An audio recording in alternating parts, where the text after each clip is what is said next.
or other advertisers. This program is sponsored by Sue Minahan.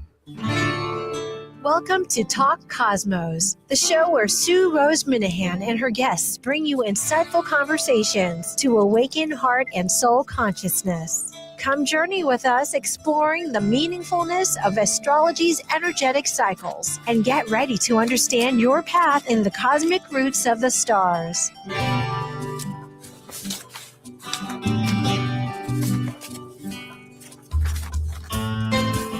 Hello, everybody. I'm Sue Minahan, and this is Talk Cosmos.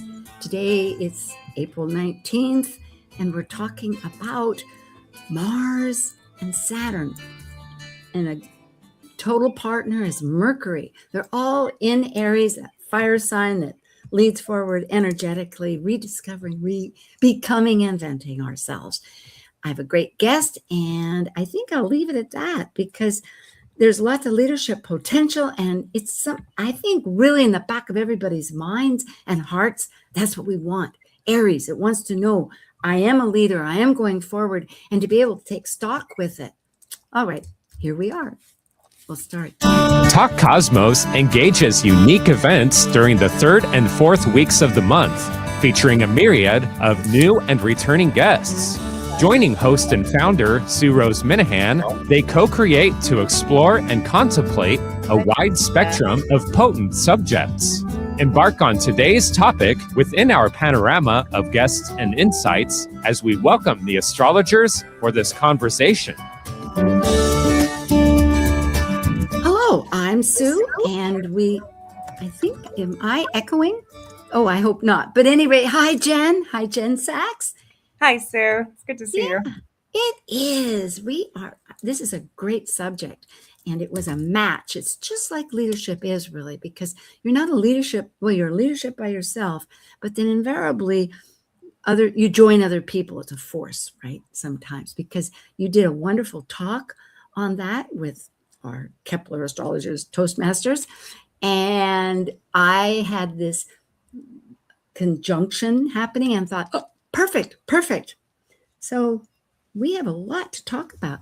And I think, Dave, if we can get our slides up. Oh, goody, there they are.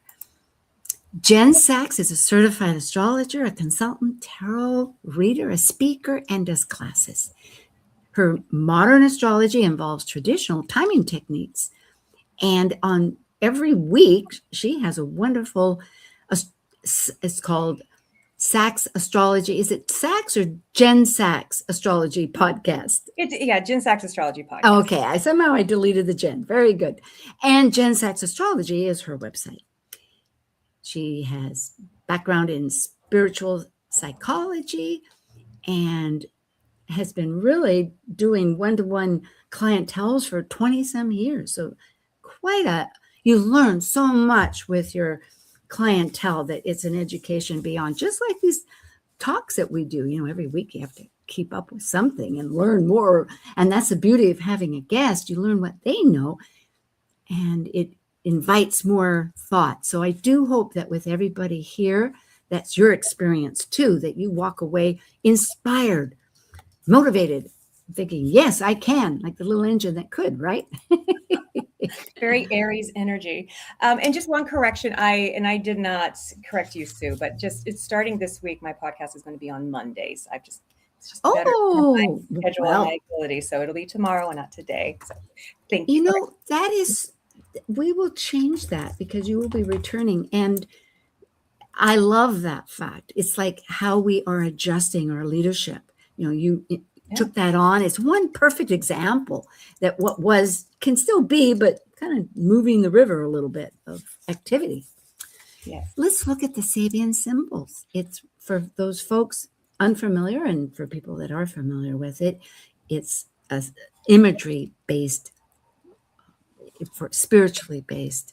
That was in 1925 with Elsie Wheeler and Mark Edmund Jones, and it rounds it off to the next degree. So it's 8 degrees Aries, and the symbol is a woman's hat with streamers blown by the east wind. What's your thoughts on that, Jen? Well, a lot, especially with the Mercury here as well. There's just so much. So where to start? So it's almost as if we are kind of being blown around. Like there's just a lot of hot air around us, so to speak, and also coming from inside of us as well. But as we're being moved around through the wind, kind of like the streamers in her hat, it is up to us to remember to stay true to our values and our sense of purpose. And that is very much going to be this pinnacle of leadership skills right now, is knowing how to stay committed to your self-worth, as everything around us is just, it's changing at such a speed and in all directions. And also, within us. So there is something to consider. Do our values need to change? Do they need to shift? We do have Saturn here. Where are we maturing within this new information? What wisdom is trying to be, what wisdom is trying to bloom as the pollen, so to speak, is being blown? Or burn. No. Yeah. I'm a flaming flower. Beautifully put. And it is hanging on to that center. That is key. And it is very interesting in that thought, because if we're changing our values, those values just might not be aligned to the real essence of who we are. That's the whole fact, is that we've conditioned ourselves. People need to manage their environment, and their environment can change, whether or not they're at home, or whether they have a job, or whether, depending on their economics, or they have children or friends, all kinds of, or the world suddenly engages you with a new passion, a new dream. And how are you going to implement that? All goes back to that self. Mm-hmm. Yeah, it's really, we'll kind of remember that. But you know what the interesting part, it says that at the bottom part of this, just reading, because this is with Dane Ruchar, who has Mind Fire online. You can see all the 360 Sabians there. And it says that you attune through Eastern philosophies, and it's a protective guidance, and balloons. This idea that time is the word I'm trying to say is not just an element, it's a standard factor. The river keeps moving, it never stops. So we're better off to embrace that. And like she is hanging on to her hat, I guess. Mm-hmm. Yes. Yes. And the Eastern philosophies, yoga, I Ching, it's all about bringing harmony and balance, just between the elements and what's happening with everything.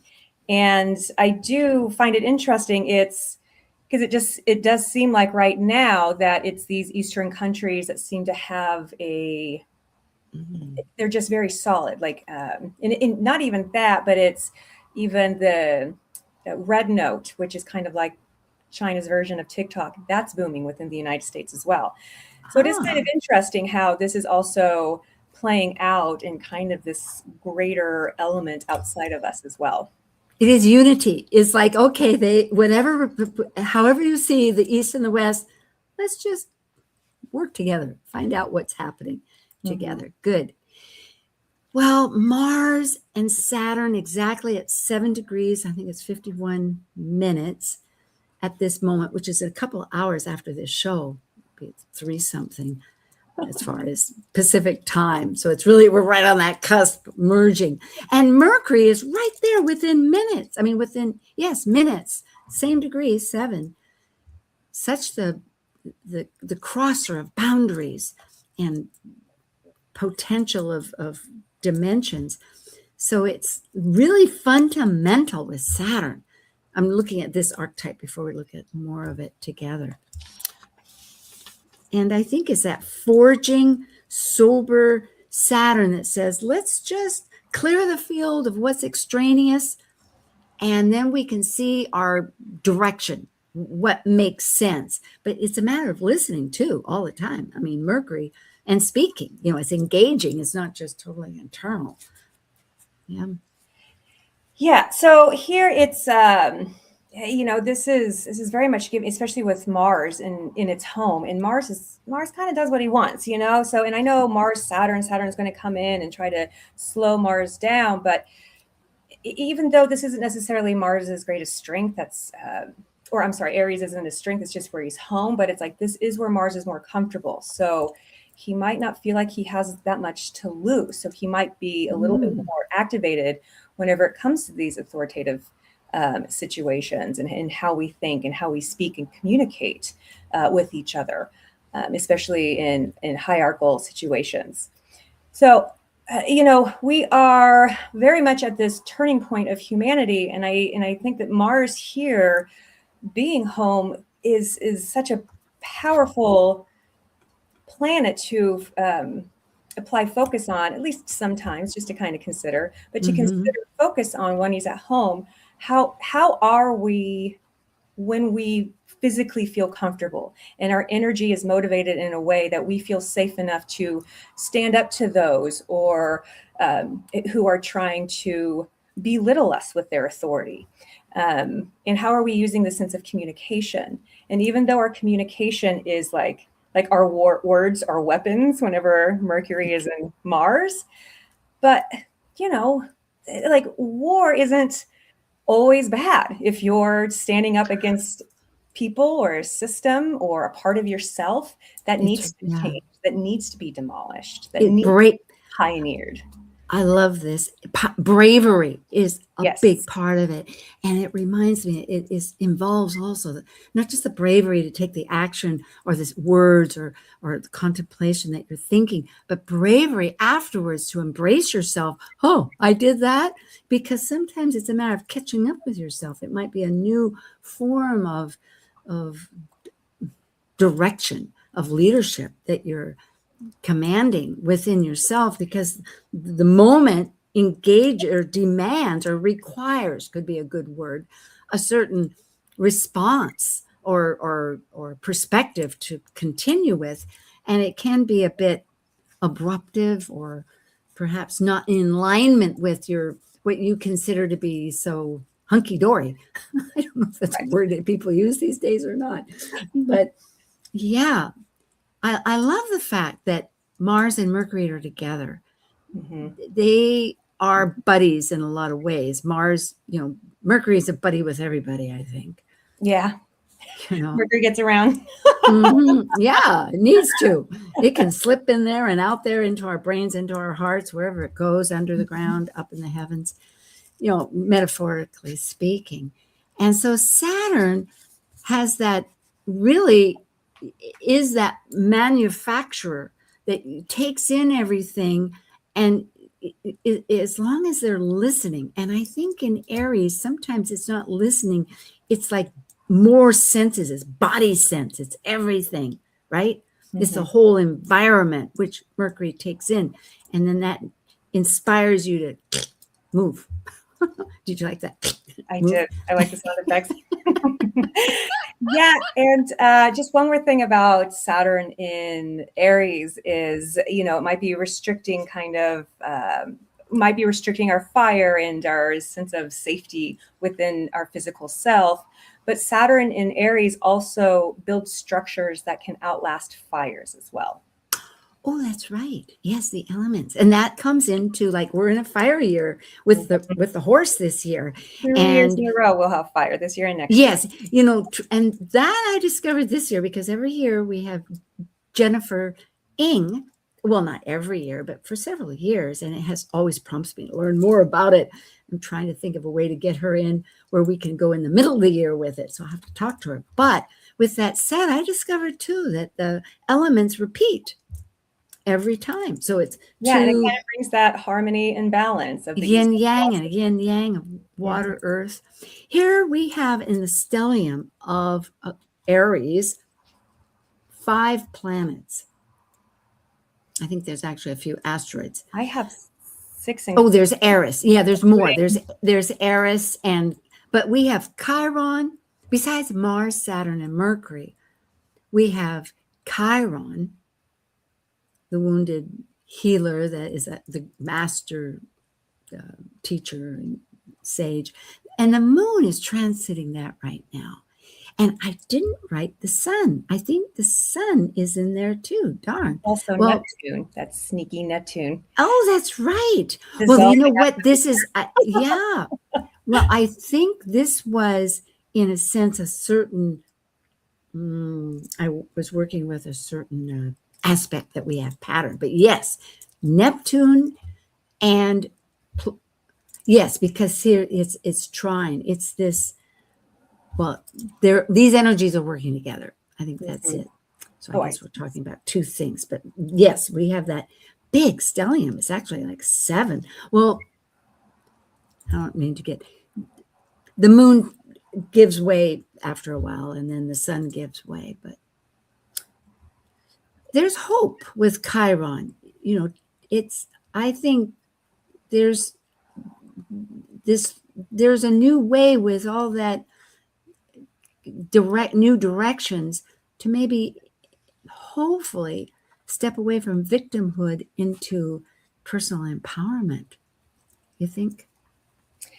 Yes. And what I love about Chiron is, Chiron makes our pain our gift to give others as well. Because Chiron doesn't necessarily ever heal. It just keeps reopening as we age. And here in Aries, it's as if it's, we are experiencing these wounds around our own sovereignty, our self-determination, and also our self-destruction as well. Yes, because he has to die literally in order to be healed. So any phase does have to end. I just really am inspired by how you were saying that it doesn't go away. I know this, but to get that validated from someone, yet that you'll have, maybe you've put your stone that you've tumbled inside of you, that little thing that you've hoped to work on. Maybe you've got it in a ring now, and then you put it in a necklace, or maybe you just sit it on the altar and look at it, Yes. Yeah. That's a really good way to look at it. This is a chart today, the 19th of April, and on the East Coast, always we are here in the United States, it's in the evening. And you could say it's at 6:18. It's 14 minutes before the hour at 6:17:46. But these are some of there's a few more aspects, which I'll add to this, but these are what we call the workable, the hard, not hard, but the ones that have a lot of action or need. And there is that yod that needs adjustment. And it really focuses on the emotion and releasing in many ways. Yes. Yeah, it does. And the moon too. Where is it? We have moon. Yeah, I'm not going to bring. Well, they're out of sign, but we also have that Venus-Uranus conjunction, which is quite. It is. Yeah. Well, the Venus isn't so. Yes, Venus too. But you're right. Uranus is right between the moon. That's at 3 degrees Gemini, and we're at that liminal stage, as someone said that I was reading with Uranus. It's just about next week to go into. On the 26th, go into Gemini. Yes. And of course.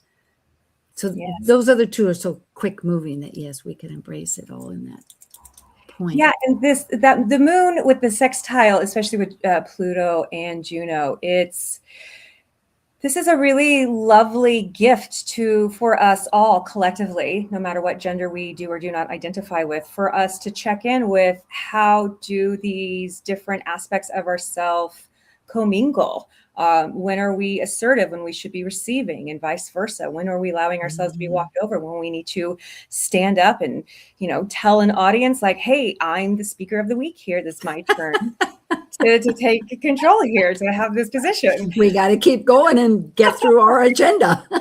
Yeah, because you can't really have one thrive without the other, as, knowing how to work with each other and bringing in that Sabian symbol of the Eastern philosophies of, the balancing. And again, I'm reminded of the I Ching. They have, I don't remember exactly what they're called, but I know there's like a hexagram. So there's the bars. Yes. 6 of them all together. Some are broken, some are steady.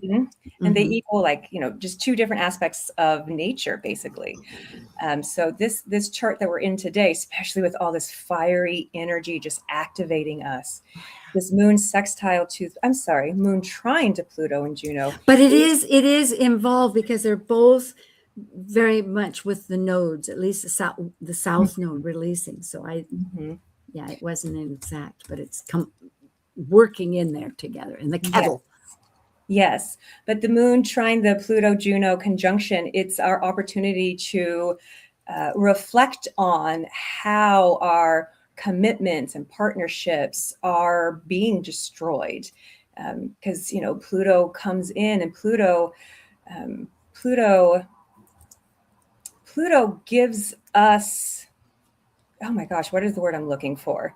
The manure, basically, if you will.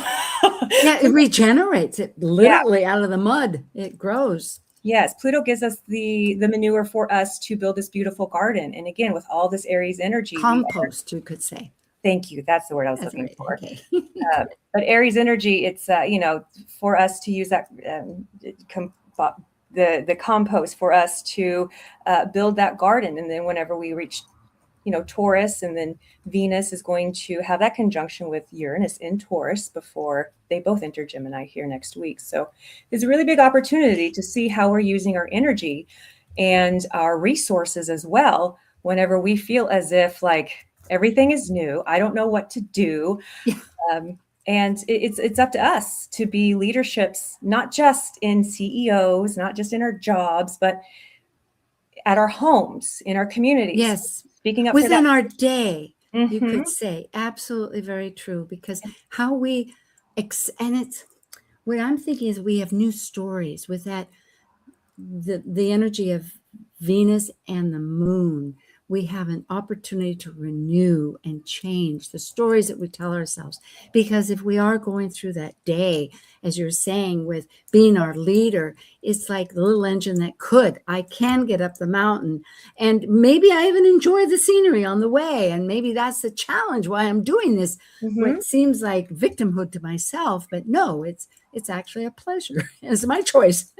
Right. Thing. And we have to be leaders within our own day-to-day lives and with our tasks. Essential. Saturn, is because everything is changing. And why not take this opportunity when everything is turning into manure, if you will, with Pluto? Well, it's decomposing, really. It's like if you look at anything in Earth, I am astounded always how much Earth covers pyramids, covers cities in Italy, wherever. There's the trees keep blooming and the Earth keeps getting created. It is a learning process with this yin, with this push pull action flow, and I think that's really so important. And what I love too, I'm going to go to the next slide, is that you had brought up, we had a little pre-chat about humor, and I thought it was really about the Aquarian, I think, Pluto, because Aquarius has great, all signs have humor, but I think Aquarian jumps out of the box a bit and looks at things from a distance, and it's very instrumental not to get so embroiled in that passion of, oh dear, this was terrible, but rather kind of laugh at things. Yes, Aries are great comedians too. A lot of great comedians are born under the Aries signature. Good point. Well, there's flowing energy, that flow too really brings in all, on their own, we have a full package here. I think the new way I see this flow is that it's generally a new vision or framework of experience that we're trying to attach or to discover, maybe in this whole process. It's like how to shift the gears, maybe invent the gears to shift. Yeah, and we spent a big majority of last month in the retrograde Pisces, the Mercury retrograde in Pisces. So there was a lot of reevaluation about how things have been and how we're sentimental and we're holding on to things. So this is, and I don't mean to just like focus on Mercury through this, but this is really our time to reinvent the structure of our brain and how we are moving forward. Because the brain isn't just a logical thing. That's where we store the patterns of even our emotions and what way we drive to work. You know, we've all driven to work and thought, how did I get here? Yes, the horse and the carriage. There they go. That's storing the patterns. That's an excellent word, patterns. Because depending on any mosaic or a kaleidoscope, you know, it changes. But so often, and then there's abstract where you see the forest and there's an animal or a person, you know, in the distance, or clouds, looking at clouds and finding, but in other words, patterns are huge. And patterns are going to be such a theme while Uranus is going through Gemini. Yes. Oh boy, do we have a lot to talk about there. And it is right at that precipice. How do I say that word? I don't say it right. But anyway, we're at the tipping point, the ledge, just before we either melt or flood or waterfall into Gemini. And it has been amazing. Initiation. But a perfect time for all this initiation. Yeah, like, yes, indeed. And Juno was with Pluto so instrumental. You brought that up with some elaboration, but to continue, is our contracts, it's our partnerships, besides in mythology also marriage, but it's more upgraded to this whole idea of what's really functioning with us that we're committed to and aligned with. Because and I took a sentence right out of our chat, how are we aligning and restructuring through deep changes? So it's sort of like hanging on to that pole and, you know, maybe with your hat, you know, like on a boat, like as you navigate through, not just on land. Yes. And that brings us back to our Sabian symbol. And, you know, it really just having our hat on with all this air blowing around while you're holding onto your pole, it's the movement of your hat is really as a symbol, the Sabian symbol, it's going to show how your hat is anchored. So how are we anchored during this time is going to be very, very visible to us, especially today with the 3 planets in that 7-degree conjunction. And it is on your head. I just realized that symbolically. The head is Aries. And so it is a sense of protecting from the heat or the wind or something like that. Well, we are going to take a break, a rather brief one, although enough time for you folks to maybe just grab something you need and come back. And we'll continue on with this action-driven Mars and sober, grounded Saturn with Mercury being versatile and curious. I'm curious. Okay, Jen, I'll see you in a sec. Thanks.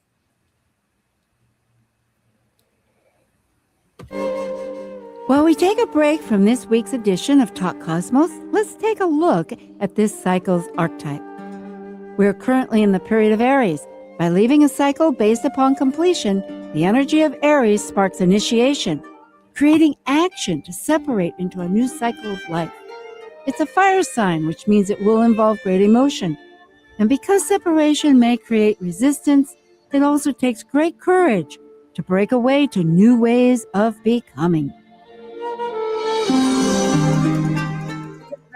Talk Cosmos ignites insightful conversations to awaken heart and soul consciousness with hour-long programs every Sunday at 1 p.m. Pacific on KKNW. Also available to watch live on the Talk Cosmos YouTube channel and Facebook page. While you're there, make sure you click their like and subscribe buttons so you get the full Talk Cosmos experience.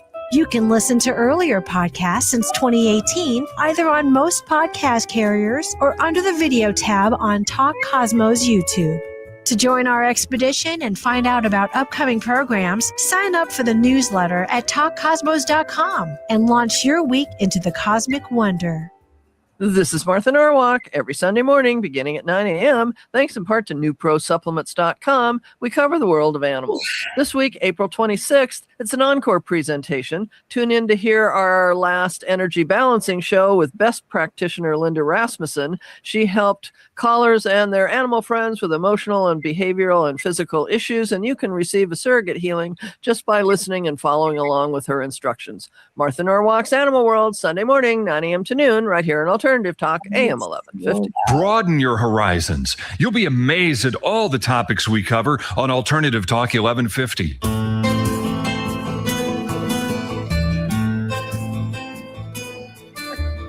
I muted myself. I'm back again. Okay, let's see. Yes, indeed. Jen Sachs is from Seattle, and KKNW is aired there, so she is right at your time zone, ready for consultations if you wish. And it's Jen Sachs Astrology, and I'm at Talk Cosmos, and her podcast is on Spotify and Apple Podcast, and also you can see all these back issues. Talk Cosmos has quite a calendar. We had Mark Jones last week with Dr. Laura Tad. And actually, I'm missing one here because this was used. Actually, that was the week before about Uranus. And then last week was about the new and full moon for this month. Next week is going to be about Pluto again in Haumea in this transformational rebirth. Then we're going to jump with Tara All returning. She used to be here every week for every month about Mars and Chiron, which is Mars is doing a really adventure through the horoscopes, or I don't know, through life, through the sky. Yes, indeed. Well, part of this, before we, is looking at the United States. I'm always curious. Is it aspecting? Yes, it is. And we don't need to look at this closely as much as you want here, Jen. But I think it is good to know that this experience, as we were saying, it's transformation everywhere. That's partly because it's all involving everybody collectively and our nation, and likely other nations too. Sometimes I check those, especially if we have someone from another country. But that means that not only are we going ahead with what makes our own soul move, but everybody else is too. It can be quite active, a lot of adjustments. And I think, but it's a recalibration. And if we look at it like for our personal authority, I think that's really good. And because here, if you notice there in the first house, at least for the US with this Sibley chart, Eris, that little arrow pointing down, is the goddess of inclusive. No matter what people say about discord, that's not intentional. It's like a byproduct, because she's all about inclusivity, not exclusivity. And it seems as we're transporting through these times politically, it's all about who's included, who's excluded, and redrafting the whole process between groups and whatnot. And the story is not over. We're just a long path here going, but it does allow a person to have more personal authority, because you can claim those parts of yourself and express them in some way, such as we do in our different speak groups and here on this program, but among the people that you're with, however it spells out to you, is one of the gifts, I think, that the jumble, the percolating everywhere that seems to be the news, bringing this to mind, or maybe somebody that is being affected somehow, then there is opportunity. Yes, I am not seeing the transiting Eris. I thought she was in Aries. Is she not? Or is... Yeah, she is. She's 27 degrees. You know what? Maybe on that chart, I didn't, because unfortunately, with solar fire, thank you for that. But it would be 25 degrees Aries, because it's right when it's been on my North Node at 24 Aries for 8 years, it seems like forever. It's just Yes. now leaving a little bit. I think she's coming back. And with, because Aries is, so Chiron, we spoke about earlier about how it's like this wound that keeps on being reopened for us to, provide lessons for other people. In Aries, it's almost like Chiron is like has this Wolverine ability too. Like it does heal really quickly, like the body, they do. There might be some accidents, a little bit more accident prone. But with this conjunction to Aries, as you were saying, she wants, I keep saying she, I try not to bring genders into the planets. I know it is tough, but yet in a sense, it's okay because she's a viable she. And that helps us adjust, I think, just talking about the good side of it or the helpful side, not good, not to use judgment, but the beneficial side is that it opens up that ability to be who you are, to be included. And I think it's really, kind of important for me to note that it is often women who have this pioneer, blazing personality who get these scarlet letters slapped on us very quickly. And, just malicious slander that is designed by our systems. So with Aries conjunct Chiron right now, it's with all of this pioneering, with everything going on, let's be real. This is just an extremely lovely opportunity for us to consider, like, where is this Chiron wound that keeps opening up for us to learn how to be of service and gifting our lessons to others, while also bringing in this like feisty, receiving, nurturing aspect that can and typically is considered hostile whenever it is just assertion to community. Assertion, isn't that a beautiful idea? Because you need to have force. If you have a nail, you got to pound it to get it through the wood or the wall. You can't just maybe get in there, not. And it is a horse here. I remember because Jen Sachs is one of the people on Astrojam that happens 4 times a year. It's going to be in June, I think, the next one. And we did fire people, and they, as you're mentioning, they were demonized in a way because they were pretty aggressive. One of them in England really worked on women's rights. She said she toured here and was violent too. I mean, throw rocks. I mean, I don't mean, okay, I will slow down because I really intend my program to be peaceful. So, but it does mean that we're in an energetic year. It's a 1 year. It's a spiritually thinking, and it that inclusivity, as you said, remembering how to be of service. It's empowerment, because we have to all, power is give and take. Both can win. Jen, if you have ideas. And you did, and there was the word aggression that came up again with the fire horse people. And there's, just a question, because I've just seen this played out with I have a lot of strong women in my life. But I've just seen it played out. It's like, how long was this person trying to work things out with people? How long were they just trying to take care of what they needed to take care of? And then their like basic needs just kept being denied. And then when they stood up, they were labeled aggressive. So that is something to just kind of consider right now, and it especially if we don't know people, because there's just words are just being flown around right now. It has happened long before Mercury went into Aries, but it is just, maybe we need to take the time to consider collecting the correct facts and getting to know people before we label them as aggressive, and especially people who are quick. It's quick to make judgment calls, and that is essential to withhold judgment. maybe judge how oneself wants to act about it or respond to it or feel about it. But instead of this, because judgment in itself stops, and Capricorn and Saturn more, it's not attached to the elements, is it? But Capricorn, if we look just at that element, is a cardinal. It's motion, wants to go forward.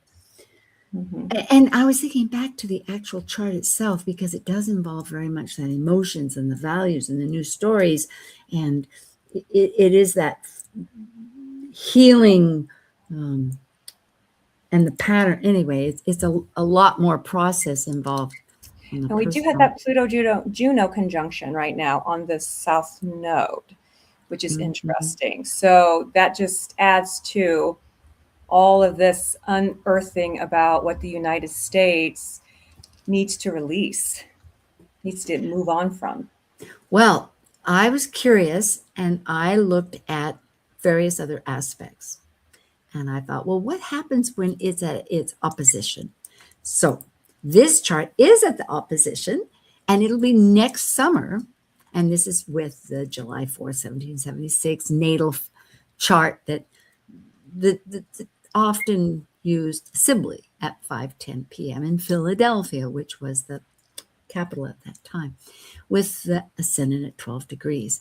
And therefore, you see that there is just transiting opposition with Saturn in Aries at 27 degrees, and it's retrograde, 33 minutes, and it's opposite Mars in Libra at 27 degrees, 33 minutes. So I saw, just looking at this, that it's close to many other, that Saturn and Saturn and Mars are very close, transiting other natal planets in the U.S. chart. Well, without getting into all the details, there's lots to talk about next year and lots to understand. But it is this gear change that's being connected strongly with next year, kind of sparking now. 2027 into 2028 is going to have a lot of ignition, turning, and leveling of, these kind of figuring out what's fundamental in so many ways in the chart here. So this opposition happens to be August 29th, 2027, and it's in the morning, East Coast, 3:35, you could say, in the morning. And we're having, just to run through it during that period, our nodes, because this summer we go into the Aquarius and Leo nodes. And next year, there'll be a reversal because they're at 6 degrees with the transiting ones. There'll also be, as you can see, an Uranus return. It always looks so close, but this will be after the Uranus return. But yet it happens 3 times. So we're going on the first, and it's going to come back and over again. So Uranus in Gemini, of sudden awareness, of awakening, of the moments, of how to realign, recalibrate, get back to center, if you can say, is very prominent. But however, the nodes themselves are so important, because we had several years ago the quote Pluto return, but we're still having this Pluto return. The war lasted 7 years, and then it was 12 years before we really had the Constitution. We just had that last month with Karen Wenderland, and it's very prominent now, and it will be resurfacing with energies. In other words, Pluto is going to compost, you could say, to use your word, Jen, over our past, what we consider to be our collective networking and community, to maybe, I hope, renew it. And last but not least, we have a Saturn return, just once, to kind of finish things off. It's a lot going on. So we're in a big, Yeah, and there is, and astrology is cycles. So the Saturn Mars conjunction that we're having today is the opening conjunction where this chart next August 29th, 2027 is going to be opposing what we are going through right now with these two planets in particular. So that is something to consider, that this is going to be an ongoing thing. So what do you want this cycle to be? How do you want to be motivated and to stand up in your leadership and in your own empowerment with this alignment? It's very powerful. April 19th specifically is a very powerful day for collective change. In that case, it is, I think, awareness, because one figures, even as I do these programs later, oh, gee, now what was I supposed to do? But I think it is recognizing energies are collectively collaborating, but to hone in with that center pole, just like a boat, hanging onto your ribbons that are flying in all this wind happening, and to reshape your own leadership, to realize that you're in an inventing. Aries is reinventing all the time. It sees a direction. It works. It doesn't work. Let's toss it. Let's do something different. Mm-hmm. Yeah. And just something to consider is younger generations, they are going to be leaders as we age, whether we like it or not, whether we skibbity toilet, understand 6, 7, all of this stuff about this Gen Alpha and Gen Z generations. It's so they're quite powerful in their own way, and they're quite powerful in their way to choose when they do and do not respond or react to things. Like it's very deliberate. And there is something to that. In Aries being the first sign, there is that, like, I don't want to say childish. I mean, let's be real. It can be if it's not properly. Well, maybe it hasn't been, it's fresh. Maybe it sees innocent or naive abilities. Yes. But that's experience. Go ahead. How can we, these older generations, use the wisdom of our experience about what we wished the generations did before us and even after us? But again, something that a lot of people who've heard me talk in the last 10 years have heard me say, we're the ancestors of the new generation. So we are very much setting the stage for the next 2,000, 2,500 years. And we are writing the history books right now. We are the actions that they're going to be writing about. So how are we pioneering these younger generations to safely explore themselves in a way that they are going to be committed to rebuild humanity in a way that is going to be sustainable for everybody? Yes, which reminds me, because I was going to ask you, but then I realized, because if you're teaching little people, parents, mothers, fathers, grandparents, all of them are so valued, because that's where we trust that person, and hopefully most all, I mean, and it's the guidance is invaluable, and it's unique to one's own experience. But a lot of it, I remember my first speech class, I was going back to school working, and it was an English, some kind of English class. It was speech.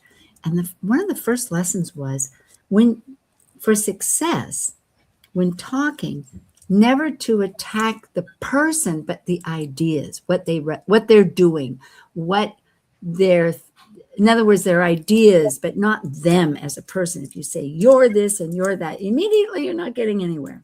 Mm-hmm. And I think if people can learn that dignity and value, you may not really like anything about them. If they're a young person, maybe they're being very emotional and angry or whatever it would be, vindictive or something. Or if it's an older person, they're also using their not listening because they have that ability not to have to listen. Mm-hmm. But if we can teach ourselves and others to stop and allow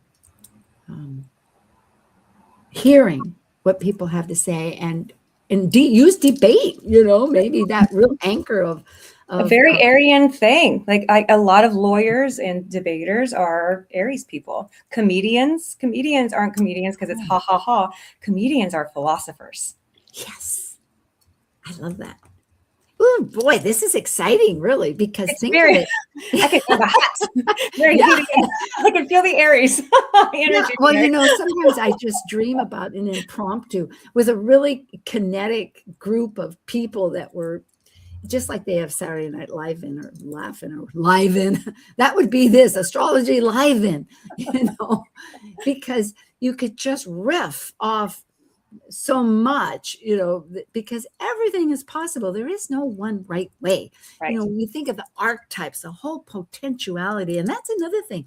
Possibility is wide open. So going back to this, I realized, well, with the air signs, you know, Gemini with Uranus, thank you. And then, of course, this summer we'll have the air sign with Jupiter. And then meanwhile, we have all this fire with Pluto and not Pluto. Come on, thank you, Sue. Saturn and Neptune. Besides now, but and then with anyway, I'm feeling like I'm leaving somebody out. My Aries, everybody's in the group. Bring in air. Well, I think I said Pluto with Aquarius. You're listening so kindly, but I think you got the idea. Mhm. Lead on, yeah, because it's fodder. You know, it's that fuel that you brought up. It's purpose driven. Yes. And, you know, and something very empowering that I personally hold high value in my own leadership, but also those who have leadership positions in my environment is apologizing and knowing when to take accountability and to pivot when necessary. And I don't think Aries energy is necessarily great at that. It's there can be a bulldozing approach whenever stopping, reevaluating, and just taking accountability needs to be placed in that situation instead.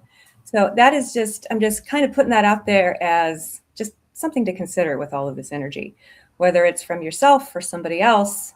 And we're all kind of mirrors of each other too. Is to just consider, like, you know, it's okay to be wrong. That's growing. Or make a mistake, to reframe it. Again, it goes into this business of, instead of blaming someone, this me versus victim thing, just really to elevate out of it. Because if we allow this interchange, or step away if it's too intense, that's fair, totally fair.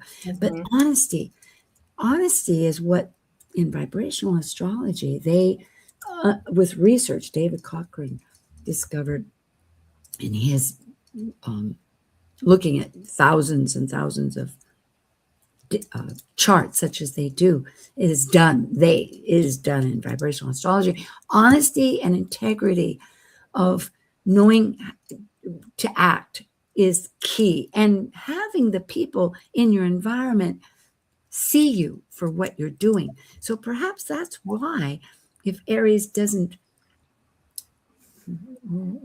as you're saying, if it's true that not so quick or immediate to apologize, it's because if they're not understood, which they think is an honest, full of integrity activity, there isn't much to talk about. There's no common ground. So they just leave.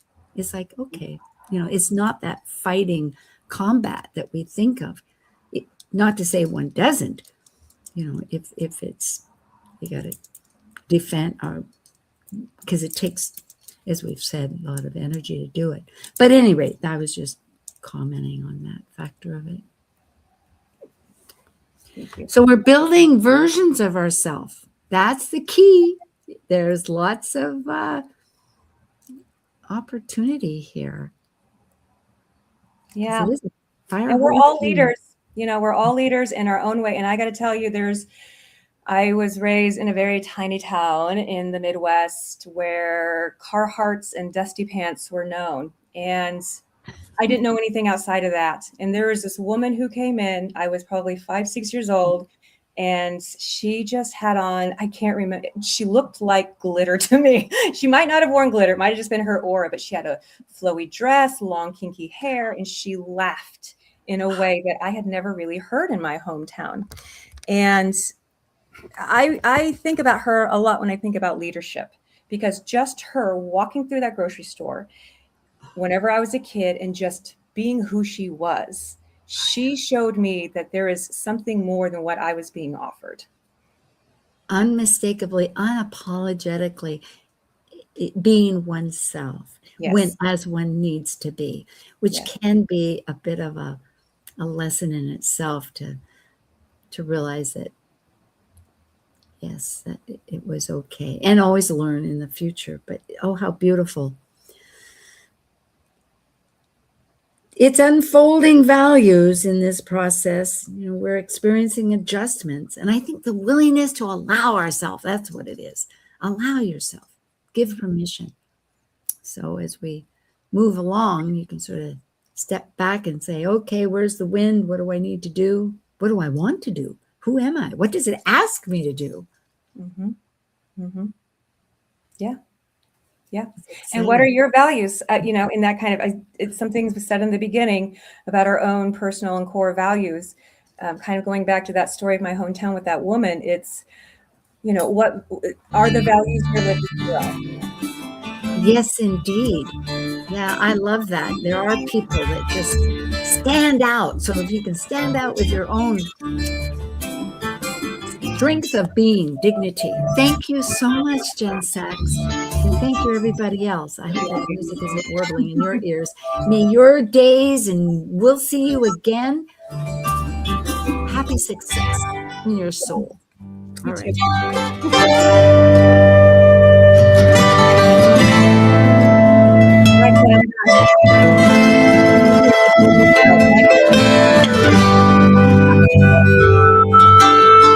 Thank you for joining this vibrant and insightful conversation on Talk Cosmos, the show where Sue Rose Minahan and her guests awaken consciousness by connecting heart and soul consciousness patterns with astrology's energetic cycles. Be sure to tune in next week, same time, same place, to continue your journey through the roots of the cosmic pathway. The views expressed on this program are those of the hosts, guests, and callers, and are not necessarily those